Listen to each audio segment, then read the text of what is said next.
Corpus Hermeticum Book 4. Called the Key. Yesterday's speech Asclepius, I dedicated to you, this days it is fit to be dedicate to Tad, because it is an epitome of those general speeches that were spoken to him. God therefore, and the Father, and the good Tad, have the same nature, or rather also the same act and operation. For there is one name or appellation of nature and increase which concerns things changeable, and another about things unchangeable, and about things unmovable, that is to say, things divine and human, every one of which, himself will have so to be, but action or operation is of another thing, or elsewhere, as we have taught in other things, divine and human, which must here also be understood. For his operation or act is his will, and his essence, to wills all things to be. For what is God, and the Father, and the good, but the being of all things that yet are not, and the existence itself, of those things that are. This is God, this is the Father, this is the good, whereunto no other thing is present or approaches.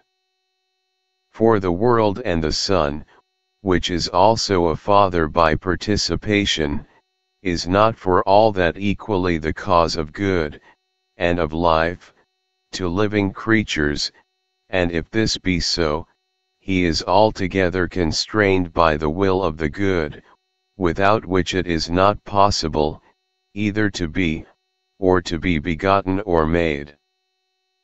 But the Father is the cause of his children, who has a will both to sow and nourish that which is good by the Son. For good is always active or busy in making, and this cannot be in any other, but in him that takes nothing, and yet wills all things to be, for I will not say Tad, that making them, for he that makes is defective in much time, in which sometimes he makes not, as also of quantity and quality, for sometimes he makes those things that have quantity and quality and sometimes the contrary. But God is the Father, and the good, in being all things, for he both will be this, and is it, and yet all this for himself in him that can see it.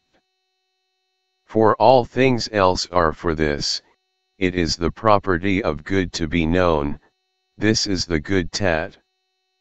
Tad.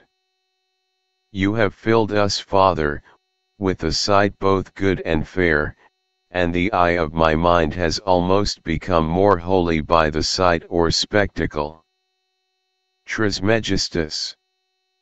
I wonder not at it, for the sight of good is not like the beam of the sun, which being of a fiery shining brightness, makes the eye blind by his excessive light, that gazes upon it, rather the contrary, for it enlightens, and so much increases the light of the eye, as any man is able to receive the influence of this intelligible clearness.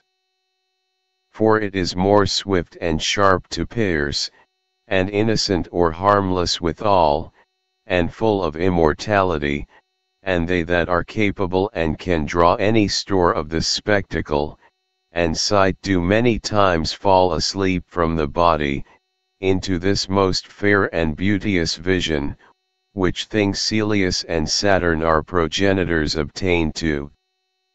Tad. Father, I also would wish, we could do so. Trismegistus.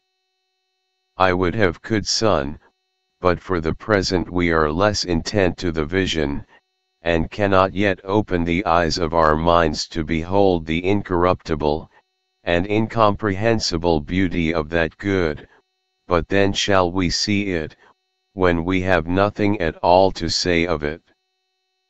For the knowledge of it, is a divine silence, and the rest of all the senses, for neither can he that understands that understand anything else, nor he that sees that see anything else, nor hear any other thing, nor in sum move the body.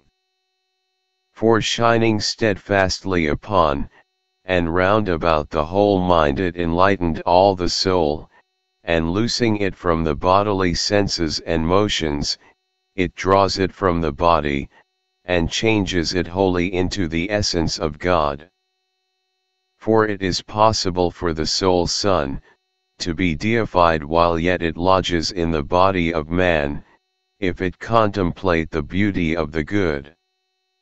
Tat. How do you mean that deifying, Father?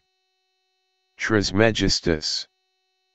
There are differences, son, of every soul. Tat. But how do you again divide the changes? Trismegistus. Have you not heard in the general speeches, that from one soul of the universe are all those souls, which in all the world are tossed up and down as it were, and severally divided?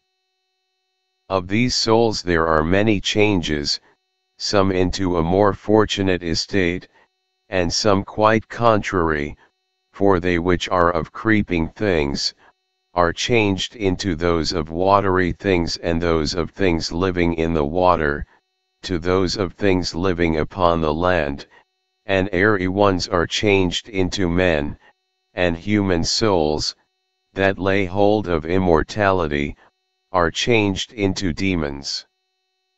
And so they go on into the sphere or region of the fixed gods, for there are two choirs or companies of gods, one of them that wander, and another of them that are fixed. And this is the most perfect glory of the soul. But the soul entering into the body of a man, if it continue evil, shall neither taste of immortality, nor is partaker of the good. But being drawn back the same way, it returns into creeping things. And this is the condemnation of an evil soul.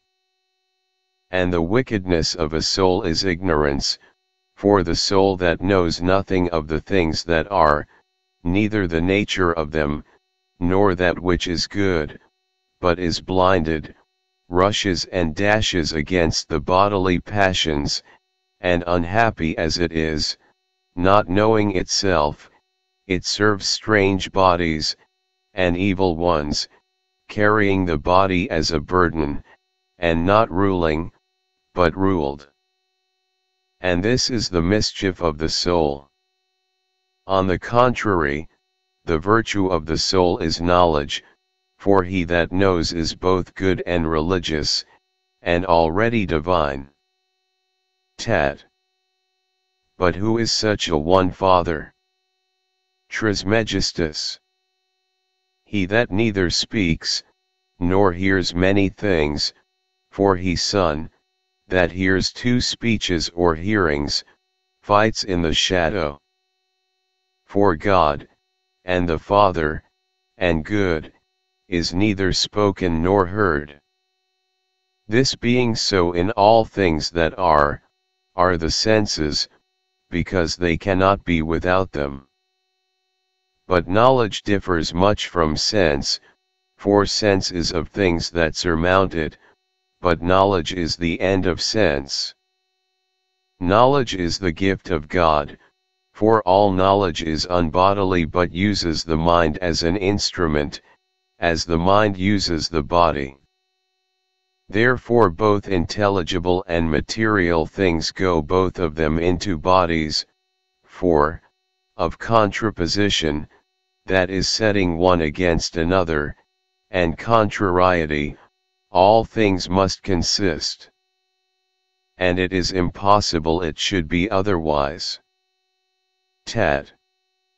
Who therefore is this material God? Trismegistus. The fair and beautiful world, and yet it is not good, for it is material and easily passable. No, it is the first of all passable things, and the second of the things that are, and needy or wanting somewhat else.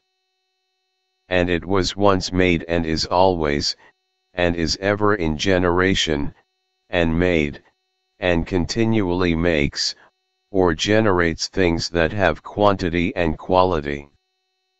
For it is movable, and every material motion is generation, but the intellectual stability moves the material motion after this manner.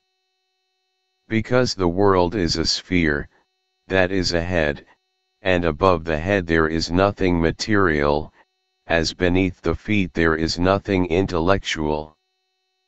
The whole universe is material, the mind is the head, and it is moved spherically, that is like a head. Whatsoever therefore is joined or united to the membrane or film of this head, wherein the soul is immortal, and as in the soul of a made body, has its soul full of the body, but those that are further from that membrane, have the body full of soul. The whole is a living sentient being, and therefore consists of material and intellectual. And the world is the first, and man the second living sentient being after the world, but the first of things that are mortal and therefore has whatsoever benefit of the soul all the others have, and yet for all this, he is not only not good, but flatly evil, as being mortal. For the world is not good as it is movable, nor evil as it is immortal.